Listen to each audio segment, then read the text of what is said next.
going to be a mess. I'll try to fix it in editing. Hey, fellow fans. We're back. The brother-sister duo to talk about Dexter. The gruesome twosome. Let's go. Season 9, baby. Alright, it took me 3 days to send you this, but I'm sorry. Which episodes did we watch together? 7 through 9? Yeah. We watched the finale separate, but almost in sync. Now it's an hour later, and we've tried to talk about it as little as possible to save all our thoughts for this convo.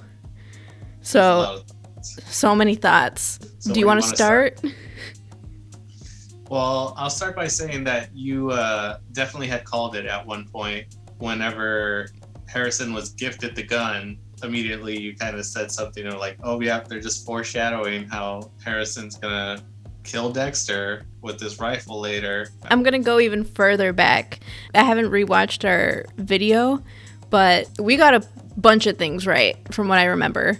I called the Deb thing of like that Deb was gonna be the ghost, like a diner would be the setting. You called that Harrison was going to be a killer, and then I called that the first episode, the voiceover didn't start until he killed, like, old Dexter's back.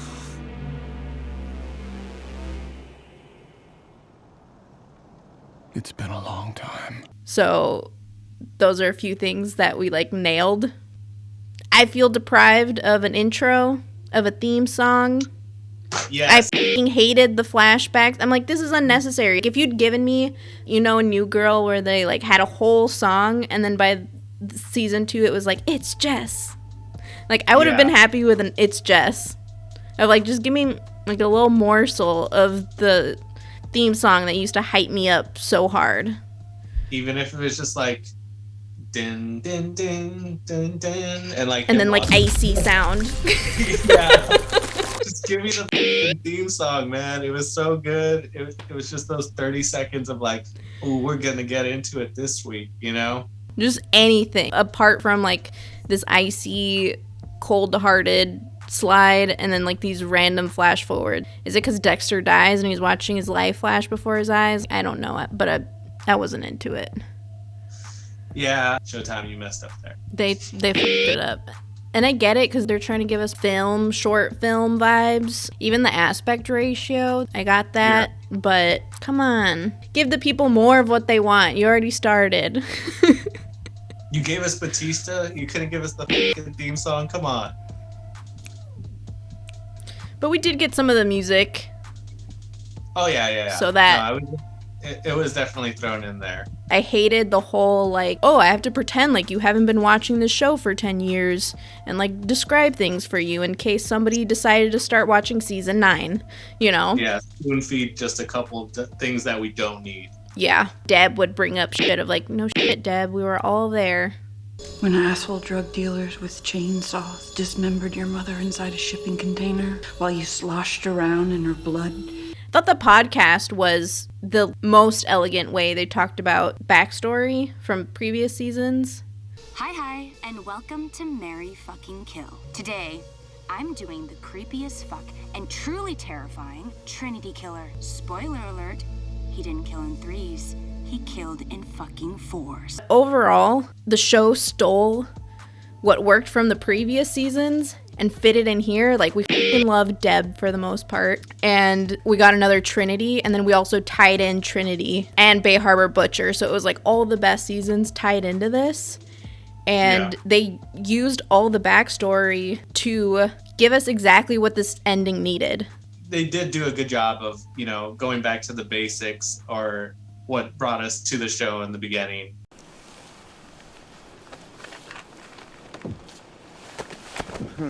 Chief Bishop. Angela. Where does our love interest fall? Ooh, Angela? I don't know. I mean, I love her because she is the new Deb. All her mannerisms, the way she figures him out. The hair. The way she feels betrayed by him. Probably even the way she ran in the snow. We've never seen Deb run in the snow, but I feel like that's exactly the way she would have done it, I honestly thought she was going to puke after she came out of the hole. I thought she was going to puke, and I was like, did Deb puke when she saw Dexter stab what's-his-name? Yeah, I Colin think she Hanks. did. But anyway, we got Dexter and Deb dating, essentially, but without the sibling part.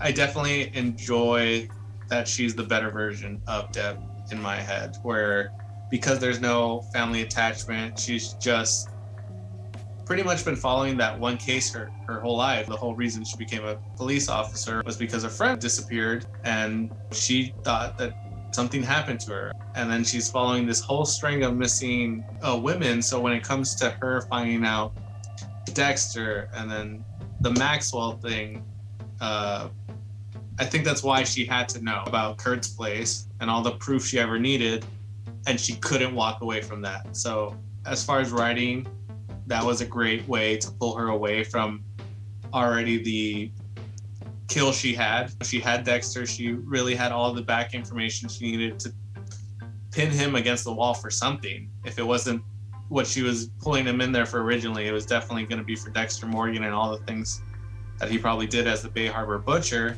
So it was just good to have her at least know that she got her man, you know? Yeah. The first episode where he gets pulled over and it's like their weird role play thing. In that moment, I just immediately start to wonder, is he just with her because she's the police chief and he's Dexter and he can't just rip away from the hunt, you know? Like, just like he infiltrated Miami Metro and he was a part of that team. Did he want to just be with her because she's the tie? And also that's like pivotal to the whole plot, is like him being so close to her. So I understand writing wise why that had to happen. It could also just be that she was like the hottest age appropriate person in town. That seemed to be the thing. Like, there's not that many people here. She's hot as hell. She happens to be the police chief. Yeah. It's just so interesting that in a isolated place that there's just the right circumstances for Dexter to be in the situation he is, to kind of fall back into the dark passenger and let everything unravel as it did in the series. Oh. Your son was in my daughter's bed this morning. What? Handle this. Kid is dating her kind of daughter, her adopted daughter, so he's got to go. That was a weird dynamic too. It was like unnecessary. Like, why are we doing this right now? This season was Drive Me Crazy, and it's that Adrian Grenier movie with Melissa Joan Hart where they date each other and then their parents are dating each other too. Mom? Dad? Chase? Obviously, we all need to think about what this means. Tell you what, why don't you two think about it here and we'll go think about it in the treehouse. So it was like that movie meets The Most Dangerous Game, which is that short story about humans hunting humans. That was just half the vibe of this season, were those shows, or two things. Yeah. Should we talk about Kurt, our big bad? Our big baddie? Kurt was pretty good. I think he was right there on par with Trinity, you know, as far as matching Dexter or being as smart and long in the game as Dexter. Yeah, Kurt was a prime example of they stole from the best. Apart from Brian, it was Trinity. And it was that whole, like, serial killer that's been killing for a long time. We needed the theme of fatherhood. He was our Trinity this season of, like, allowing that theme to run deep. And I guess it wasn't even so much fatherhood as much as being a son and inheriting your father's fill in the blank. This season could have been like season 7. Who was season 7 again? Isn't that the Russian mobster? The Russian dude is season 7. Okay. I mean, he was a great adversary because of the reasons that he had skill, money, power, and resources. Like, all the things you need to literally get away with murder. Kurt had almost all those things except a gang. He was the low-key version of that. He had all these resources, which is why he could get away. He had so many excuses, alibis to be A, B, C, D. He has a reason to talk to kids or these people that are coming in, where usually they turn your head or recognize, like, why is this old guy always interacting with it? Oh, well, he's a real nice guy. He's got resources. He's giving these people jobs, you know? And I felt like when they killed him off in that season, it was like, oh, that's over. Yeah. I didn't want to get that feeling from this second to last episode, or episode 9 of this season. But that's kind of what I got, and already put me into turmoil of what I knew was going to happen next, because they just set it up so perfectly to be like, okay, well, his big adversary is not going to be the other killer at this point. Well, he still kind of was, because he pulled a Trinity of like, bitch, you got me, but I also got you too. While you were getting me, I was getting you, and you didn't know I was getting you, type stuff. That's true. So it wasn't just like one and done. You know that Matt Caldwell shattered his femur in that boating accident in Ohio? These are the type of screws used to repair that sort of fracture. I found them in my mailbox. I found this in the ashes of your cabin. These are the actual screws and plate used on Matt. You wanted to get rid of Matt's body. You burned it, because here's the hitch. Titanium doesn't melt.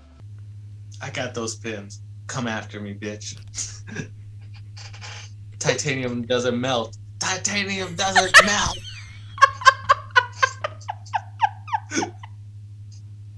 Becomes 9/11 conspiracy video very quickly.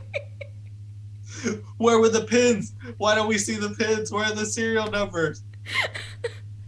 Oh my god. Also, you know Dexter's rusty when he pulls some basic shit like that.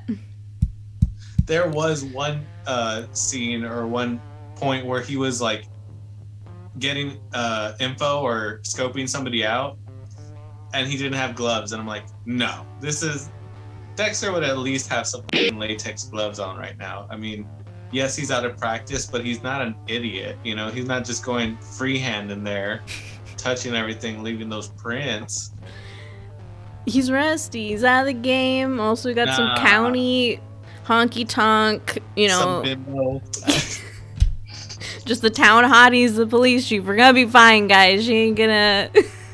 I was personally freaking out at the beginning of this episode with... Was it like Radiohead playing? When they cuff him and take him in, and he's like doing his mug shots. Oh, yeah. And I'm just thinking, it had to come to this. In our last video, I said he has to die for this thing to really end. And to end proper. But for him to properly get caught, booked, and interrogated. Mwah. Okay, this is going straight to the end, I guess. Dude, I hate Harrison so much. He's definitely Rita's son. I could not handle Harrison. The only time I got excited was when Dexter finally came clean to him, you know, and then Harrison just like, oh, Dad, like, all I needed someone was to connect with. He sees that glimmer of, oh, maybe I could still go back to this and do what I want to do and have my family, you know, my cake and eat it too. Because Harrison's back in his life. He has violent tendencies. Now I have justification for trying to show him the path, because it's clearly something that doesn't go away. And then he fucking takes a couple days and looks back and is like, I ain't gonna be like you, Dad. Sorry, Dad. It felt right. I did appreciate the little Easter egg or little shout out to, I think it's his first kill, is this guy that is killing kids and they're buried in the ground, and he digs them up. And he's like, open your eyes and look at what you've done. And they threw that in there with Harrison saying that to Dexter. And I was like, oh man, they did do a good job of going back to the basics, or what brought us to the show in the beginning. The last ending felt forced, and it's like, why the fuck? And it didn't really make sense. And this was the opposite of Game of Thrones. Because Game of Thrones was like, oh, everybody guessed the ending. Like, we should go in a completely opposite direction, which is like, you wasted my life. That I watched all this show because the narrative made sense to lead to this thing, and then just to spite me, you did the opposite of that thing. And this show leaned in. They were like, everybody's gonna know Harrison's gonna have a dark passenger. Everyone's gonna know Dexter's gonna relapse and be Dexter and try to get away with it. It played out exactly how, for the most part, we thought it would, but with some nuance of, I don't want to be like you, Dad, like you said. Yeah. And also, like, Dexter leaning in and being like, this is it. It's very Breaking Bad in that way of, like, just shoot me. And this is, like, an act of love and kindness somehow. I need out. I deserve it. This was all worth it. I knew what was going to happen, but the story and the presentation was good enough that I, as a fan, can say goodbye. It was a good time. He could have kept going. For sure. I wish he would have just, like, continued his ass dad ways and been like, okay, I'm out of here. See ya, good luck. He could have just been like, okay, Harrison, I'll go with you. Flip the rifle, knock him out, take the truck. Peace, son. And then left him that note with Hannah. And then, like, sorry, that's why I never met you. Oof. You want to have an ending that kind of has a life after the ending? And when Dexter died, I was like, oh, shit, is it just going to end? Like, is this it? But then, like, with the reading of the letter, it kind of gave it that whole Dexter voiceover that we're used to. And it was like a bittersweet, heartfelt moment. Yeah. I thought it was a great ending. I loved it. I liked it, but the ending pissed me off. But then again, the ending was the best part. No, you can't make everybody happy. Well, you're not happy. I'm happy. You're happy. I'm not happy. No, it was definitely very heartfelt for a show about murdering. It was just also, Harrison doesn't prove his point if he kills Dexter. I disagree. All right, this is where he's gonna have to talk it out in therapy again, because it's not about Harrison. None of this shit is about Harrison. He is just a result of Dexter. Yeah, but he's also the reason that... Okay, no, he's not the reason everything unfolded. But he's a byproduct of why it unfolded the way it did, you know, because otherwise Dexter would have just taken off and left. The only reason he stayed behind, again, was to redeem himself, be a good father, and make sure he didn't abandon Harrison, because that's what he felt Harrison was feeling the whole time, was abandoned. And that was the whole moment in the car when he admitted who he was, what he did, and why Harrison probably had similar feelings. So for Harrison just to come around and be like, well, yes, I have these feelings, but also I'm better than you and I don't need to kill and blah, blah, blah, blah. It's like, well, then it just doesn't, I feel like it contradicts everything, you know? Because if Harrison was really the better person in that moment and didn't want to be like Dexter, he wouldn't have shot him. He wouldn't have shot him. He would have taken him in. Because he even said, well, if Florida's the place with the death penalty and that's what you're going to get, maybe you deserve it. But maybe I'm getting caught up in that's like not a poetic ending, because if you play it out, it is like Harry tried to avoid, like that's what Harry wanted him to avoid, but exactly. It's not a poetic ending. It isn't satisfying. It's upsetting, you know? Well, so was this for me, okay? I don't know. It was very Breaking Bad. I think it worked. I just think it's contradicting. That's all I'm saying in that aspect. I think it's also like just Chekhov's gun. Just like when we were watching, was it episode 9 that he gets the gun? Or episode 8? No, it's earlier than that. I think it's like 7 or 8. Whatever episode it was, when we were watching it, and the moment he pulled out that gun for him, I was like, Dexter dies by this gun at his son's hands. Like, it's Chekhov's gun. You can't, unless you don't introduce that gun at all. It would have been better. See, but that's why I'm thinking it would have even been better if Kurt would have taken him under his wing and had him hunt him at the end, you know, or redo his ritual to have Harrison pretty much in Kurt's same ritual where they're doing this weird hunting thing. I think it's also supposed to be like symbolic of, because they go back to the spot where the white, what is it? Deer. Is killed. So that's like Dexter, and you know how like Dexter had that relationship with the buck, and that's why it really all started in the first place, was the relationship with this buck, you know? Yeah. So it's supposed to be like symbolism on multiple levels. Just gotta happen, man. They did a good job. You're just a brutal piece of shit. Can't have a sentimental ending. I'm just an unpleasable fan where I just needed Dexter to get away, you know? Well, that's what we want, and that's why it has to end with him dying, because we always want Dexter to get away, but if he's out there, then he's always the man in the woods ready to murder when somebody kills his favorite outdoor pet, you know? I mean, so if he could get away with not killing for 10 years, you know, maybe this time it'll be 20. It'll be okay. He's just Trinity. That's when the show really ends, guys, when he's the old man killing people. Well, it's been a whirlwind. What a ride. It was good, man. I was fucking there for it. I was just thinking about how season 8, I've only rewatched it once. This is now something that I can see in a few months, in a year, in a few years, like rewatching. Unlike the last ending of like, it's so atrocious, I'm never gonna think about it ever again. I thought that this revival was purely because Michael C. Hall's band Princess and the Butterfly Museum needed the press. Peter and Matt, can I take you on a Dexter ride for a minute? You're a TV star. You have recently added rock star to your resume.